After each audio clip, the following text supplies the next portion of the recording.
Lighters, gimana-gimana? Ada yang seru nggak di hidup kalian akhir-akhir ini? Gua harap hidup kalian akan semakin seru banget karena Tuhan selalu ada bersama-sama dengan kalian. Nah, kita mau lanjutin nih pembahasan kita tentang Friday Nuggets bulan ini, yaitu tentang Identity Series. Dan judul pembahasan kita hari ini adalah I Belong to God.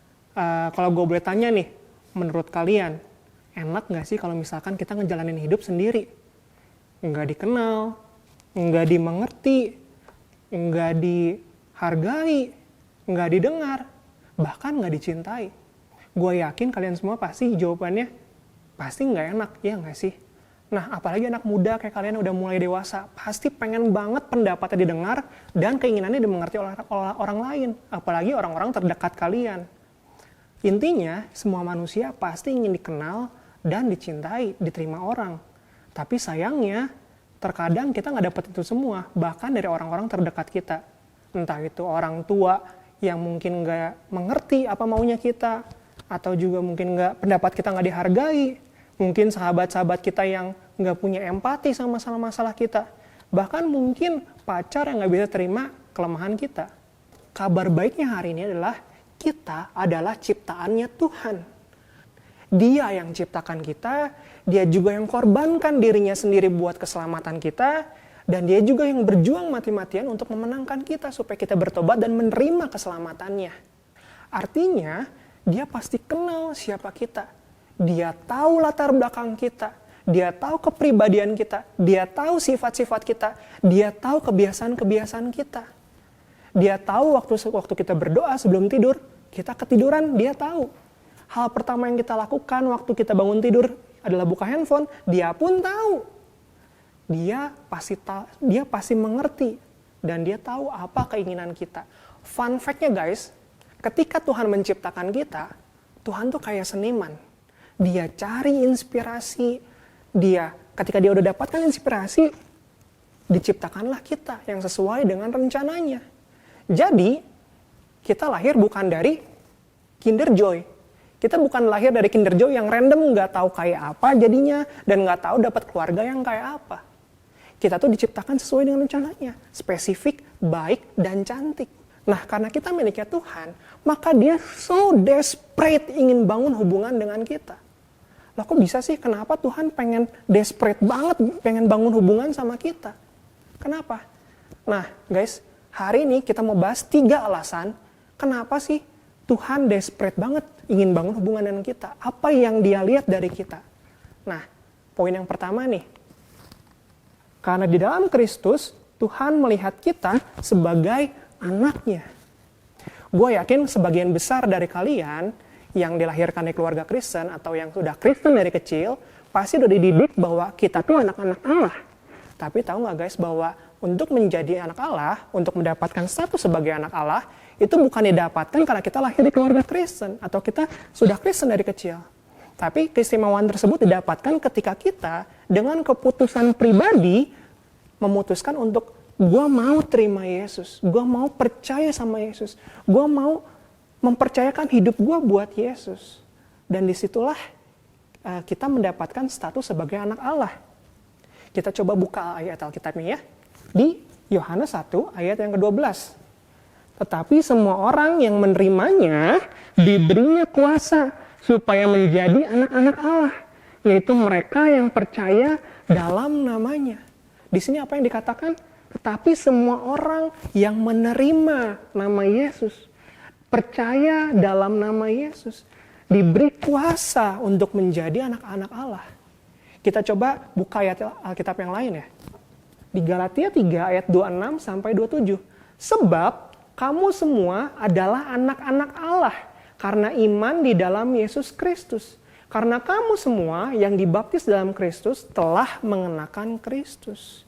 Menjadi lebih jelas teman-teman bahwa di sini yang memiliki iman kepada Yesus dan lalu dibaptis dalam artian mengambil keputusan secara pribadi untuk menjadi pengikut Yesus, mengenakan Kristus. Sehingga ketika kita sudah mengenakan Kristus, Allah Bapa melihat kita tuh kayak gini. Oh, si Gary sudah mengenakan Kristus. Dia sudah menerima kasih karuniaku dan sudah mempercayakan hidupnya untuk aku. dia sudah mendapatkan atau dia sudah menerima kuasa untuk menjadi anakku. Pertanyaannya teman-teman, sudahkah kita menerima Yesus dan mempercayakan hidup kita kepadanya? Sudahkah kita mengenakan Kristus dalam hidup kita? Ataukah kita masih mengenakan selfish dalam keseharian kita? Ingat gak waktu pertama kali kita masuk sekolah? Kita pasti menerima seragam, dan di hari pertama sekolah kita mengenakan seragam tersebut. Apalagi zaman sekarang seragam sekolah udah mulai beda-beda ya nggak? Seragam sekolah ada yang kotak-kotak, ada yang garis-garis, ada yang warna pink, ada yang warna hijau, ada yang warna biru, ada yang warna hitam, ada yang pakai dasi, ada yang pakai vest, ada yang pakai blazer. Sesuai dengan ciri khas sekolah tersebut. Bahkan nggak jarang bahwa orang lain dengan gampang ya mengenali kita hanya dengan melihat dari seragamnya saja. Nah, hal ini sama dengan mempercayakan hidup kita kepada Yesus. Ketika kita menerima dan mempercayakan hidup kita kepada Yesus, kita dikenakan seragam Kristus. Nah, ketika kita mengenakan seragam Kristus, ya artinya kita sepenuhnya milik Kristus. Berbeda ketika kita masih menggunakan seragam dosa atau selfish, ya artinya kita adalah miliknya dosa. Nah, teman-teman, kembali lagi ke pertanyaannya. Sudahkah kita mengenakan Kristus dalam hidup kita? Untuk menjadi anak Allah, artinya adalah melakukan apa yang Yesus sudah lakukan di dunia. Dengan kata lain, memikul salib. Kelihatannya berat, ya. Untuk menerima nama Yesus, untuk percaya kepada Yesus seakan-akan mudah, ya nggak? Tapi untuk menjalaninya, itu berat. Kita harus memikul salib. Ada hidup yang harus diperjuangkan sebagai anak Allah. Ada hidup yang harus diperjuangkan. Mungkin ada yang harus berjuang dalam pemulihan keluarga. Mungkin ada yang harus berjuang dalam ekonomi. Mungkin juga ada yang harus berjuang dalam pelayanan. Mungkin ada yang harus berjuang dalam hubungan nanti. Semua orang punya perjuangannya masing-masing. Tapi mau nggak sekali lagi kita mengenakan Kristus? Karena ketika kita mengenakan Kristus, kita menerima kuasa sebagai anak Allah, Tuhan yang akan berjuang bersama-sama dengan kita. Apapun yang kita rasakan, Tuhan pun rasakan. Dan ketika kita mengenakan Kristus, Tuhan yang akan memberikan kita kekuatan untuk menghadapi perjuangan-perjuangan yang harus kita hadapi. Dan Tuhan pun yang akan memberi kita damai sejahtera. Dan Tuhan juga yang akan memberikan kita kebahagiaan apapun kondisinya. Dengan syarat tetap dalam Kristus. Itu alasan yang pertama. Nah sekarang alasan yang kedua, karena di dalam Kristus, Tuhan melihat kita sebagai sahabatnya. Terus Yesus menyebut kita sebagai sahabatnya. Wow banget nggak? Coba kita lihat ayatnya ya. Di Yohanes 15, ayat 13-14. Tidak ada kasih yang lebih besar daripada kasih seorang yang memberikan nyawanya untuk sahabat-sahabatnya. Kamu adalah sahabatku, jikalau kamu berbuat apa yang kuperintahkan kepadamu. Atau teman-teman pernah ngebayangin nggak punya teman yang selalu ada buat kita? Ketika kita sendirian, dia ada buat nemenin kita.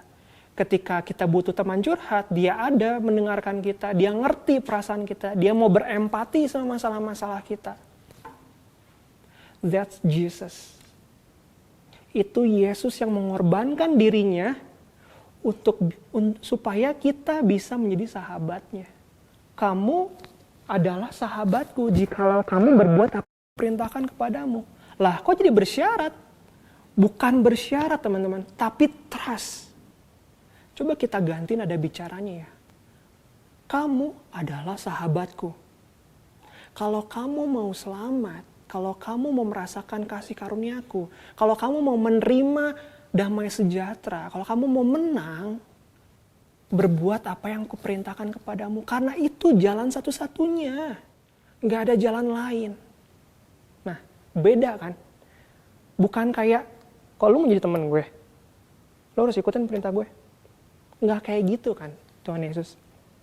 Dan lagi lifeters, yang namanya hubungan itu adalah gesekan dua arah.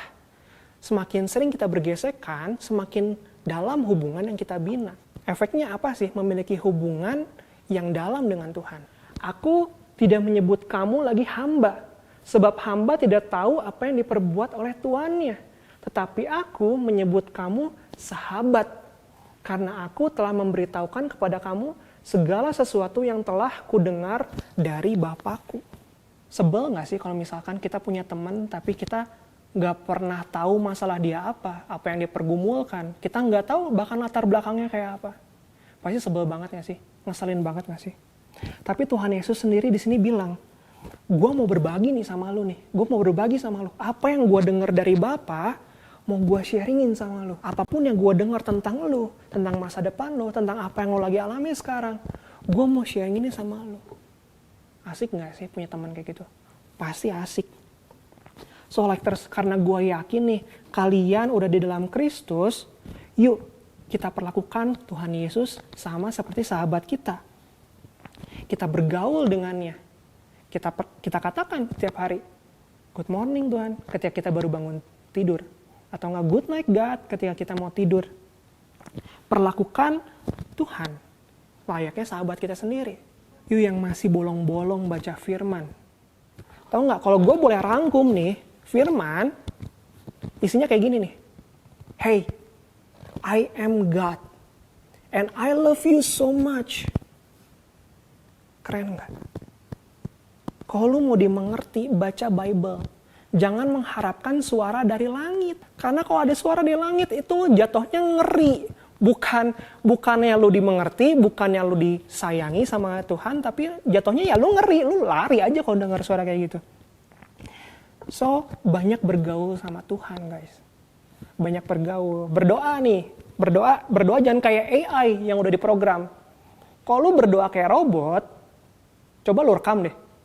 Lu rekam, terus lu dengerin. Mungkin kira-kira kayak gini. Tuhan, terima kasih atas hari ini. Sekarang aku mau tidur Tuhan, tolong jagai aku dan keluargaku supaya besok kami bisa bangun di pagi hari dengan selamat. Tuhan, besok aku ada ujian, bantu aku Tuhan. Nyontek dikit gak apa-apa ya Tuhan.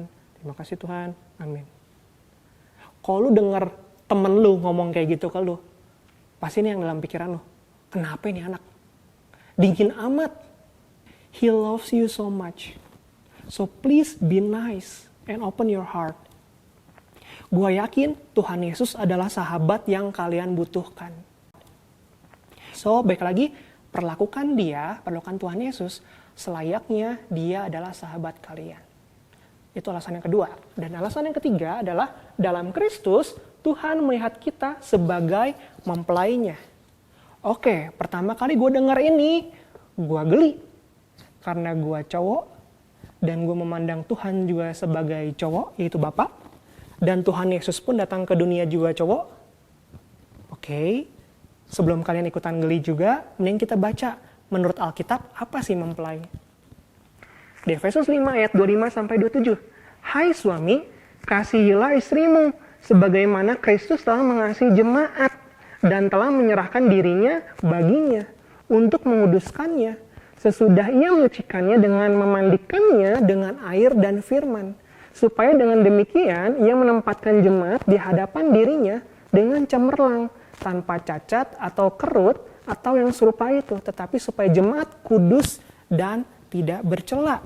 Pertama, yang harus kita setujui bersama nih, it's not about gender.